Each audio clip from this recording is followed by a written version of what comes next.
எந்த வினையானாலும் கந்தன் அருள் இருந்தால் வந்த வழி ஓடும். கந்த சஷ்டி என்பது குழந்தை வரம் வேண்டுபவர்கள் இருப்பாங்க, திருமணம் கைகூட வேண்டும் என்று நினைப்பவர்கள் என யார் வேண்டுமானாலும் ஏதாச்சும் ஒரு வேண்டுதலை மனதில் வச்சு இந்த விரதத்தை மேற்கொள்ளலாம். நோயாளிகள், வயோதிகர்கள், கர்ப்பிணி பெண்கள் அவரவர் உடல்நிலைக்கு ஏற்றவாறு மருத்துவர்கள் ஆலோசனையுடன் விரத முறைகளை தளர்த்திக்கலாம். பொதுவான விரத முறை என்னென்னா 6 நாட்களும் விரதம். ஐப்பசி மாதம் வளர்பிற பிரதமை திதியில் ஆரம்பித்து சஷ்டி வரையான 6 நாட்களும் விரதம் இருக்கிறது.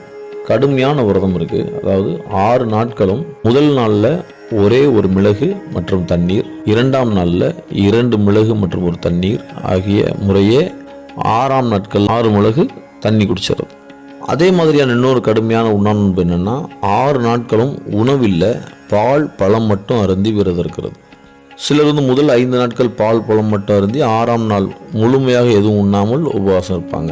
சாதாரணமான விரதம் என்னென்னா 6 நாட்களும் எளிமையான சைவ உணவை குறைந்த அளவில் உட்கொண்டு எப்போதும் முருகனின் சிந்தனையிலே இருப்பது. அதாவது பகலில் உணவு இருந்தாமல் இரவில் பால் பழம் மட்டும் இருந்தாலாம், அல்லது மதியம் ஒருவேளை மட்டும் பச்சரிசி சாதம் தயிர் சேர்த்து சாப்பிடலாம். எப்படி வழிபடணும் அப்படின்னா காலை மாலை 2 வேளையும் நீராடி பூஜை அறையில் விளக்கேற்றி முருகப்பெருமானை வழிபட வேண்டும். கந்தர் சஷ்டி கவசம், கந்தர் அனுபூதி, கந்தகுரு கவசம் போன்ற முருகனுக்குரிய துதிகளை பாராயணம் செய்யணும். முடிந்தவரை அருகிலுள்ள முருகன் கோவிலுக்கு சென்று தரிசனம் செய்வதும் ஓம் முருகா என்று ஜபிப்பதும் நல்லது. 6 நாட்களும் கந்த புராணம் படிப்பது அல்லது கேட்பது நல்லது.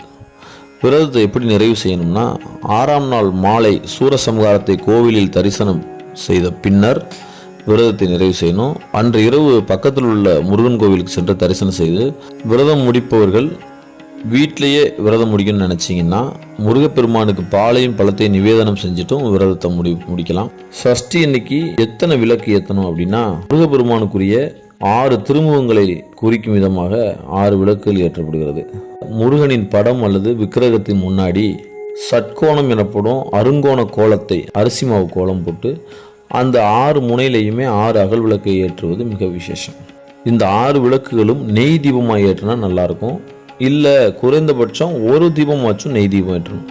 முதல் நாளில் அதிகாலையில் எந்திரிச்சு குளித்து சுத்தமான ஆடை அணிஞ்சிக்கிட்டு பூஜை அறையை சுத்தம் பண்ணி முருகப்பெருமான் படம் அல்லது விக்கிரகத்தை வச்சு திருவிளக்கு ஏற்றி குலதெய்வத்தை மனதார கும்பிடணும்.